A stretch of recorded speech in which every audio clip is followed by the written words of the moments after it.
അരുന്ധതി നായർ. நாங்க வரட்டுமா? വരണ്ടാന്നല്ലേ പറഞ്ഞു ഇത്ര നേരം? நாங்க போட்டுமா? എന്നാ ഇറങ്ങി പോടോ. ഇതാര് കള്ള കാപ്പിരികൾ ഇത്ര പെട്ടെന്ന് അങ്ങോട്ട് പോയി. കളിക്കാൻ അങ്ങോട്ട് മാറിയില്ല മനുഷ്യ. സോറി, ഞാൻ എന്തോ ആലോചനയിലാണ്ട് പോയി. തോട്ടക്കാരൻ എന്തിനാ ആവശ്യമില്ലാതെ ആലോചിക്കുന്നത്? ഇതിനു മുമ്പ് വന്ന തോട്ടക്കാരനെ പറഞ്ഞു വിട്ടതേ ഈ ആലോചനയുടെ പേരില. അയ്യോ, എങ്ങോട്ട് പോകുന്നു?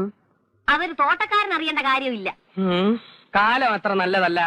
അവിവാഹിതകളും സുന്ദരികളുമായ സ്ത്രീകളെ വശീകരിച്ച് വിദേശത്തേക്ക് കടത്താൻ ചില കള്ളന്മാർ വേഷം കെട്ടി ഇറങ്ങിയിട്ടുണ്ട്. കാരെ സൂക്ഷിക്കണം. അത് ഞാൻ നോക്കിക്കോളാം. സിറ്റൗട്ടി വെച്ചിരിക്കുന്ന ഇൻഡോർ പ്ലാന്റിന്റെ ഇലയ്ക്ക് ഒരു വാട്ടമുണ്ട്. വാര ഓടിച്ച് നിൽക്കാതെ ചെന്ന് അതിന്റെ വാട്ടം തീർക്കാൻ നോക്ക്. ചെല്ല്. ഏലക്കാരിയാ, കൊച്ചമ്മയുടെ ഭാവം. തോട്ടക്കാരനോട് അവർക്ക് പുച്ഛ. സാരമില്ല, താഴെ വന്നല്ലേടി സമ്മാനം മേടിക്കാൻ നോക്കൂ.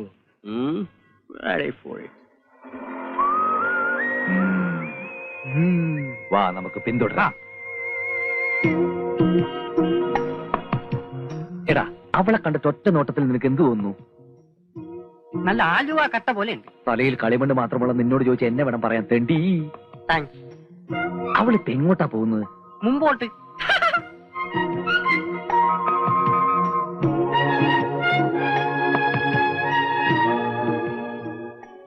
ആഹാ, നല്ല ബെസ്റ്റ് കട്ട. നിന്റെ 16 അടിയന്തരത്തിന് വച്ച് കത്തിക്കാം.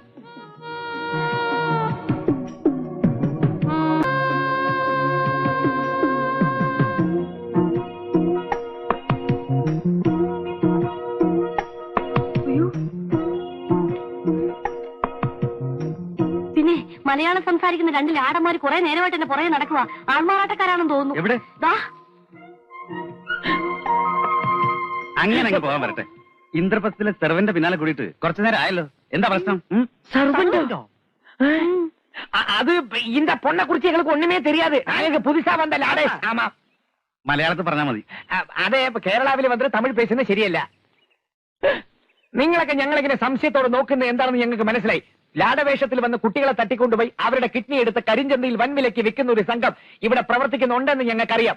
അത്തരം സംഘങ്ങളിൽ മെമ്പർഷിപ്പുള്ള ലാടന്മാരല്ല ഞങ്ങൾ. ഞങ്ങളുടെ പൂർവികർ ചെയ്തിരുന്ന പോലെ കൊടുങ്കാടുകളിൽ കയറി ഇറങ്ങി പച്ചില മരുന്നുകൾ പറിച്ച് അത് ഇടിച്ചു പിഴിഞ്ഞ് മരുന്നുണ്ടാക്കാൻ മെനക്കെടാതെ SG ഫാർമസിയിൽ നിന്നും കോട്ടക്കൽ ആര്യവൈദ്യശാലയിൽ നിന്നും മരുന്നുകൾ വാങ്ങി വീട് വീടാന്തരം ചില്ലറ വിൽപ്പന നടത്തുന്ന ലാടവർഗത്തിന്റെ യുവജന വിഭാഗത്തിൽപ്പെട്ടവരാണ് ഞങ്ങൾ. മനസ്സിലായോ? ഇന്ദ്രപ്രസ്ഥത്തിൽ ഈ സർവന്റിന്റെ പിന്നാലെ ഞങ്ങൾ ചുറ്റിയത് മറ്റൊന്നിനുമല്ല. ഈ കുട്ടിക്ക് മുടി തീരെ കുറവാണ്. മുടി തഴച്ച് വളർന്ന ഒരു സിദ്ധൌഷധം ഞങ്ങളുടെ പക്കലുണ്ട്.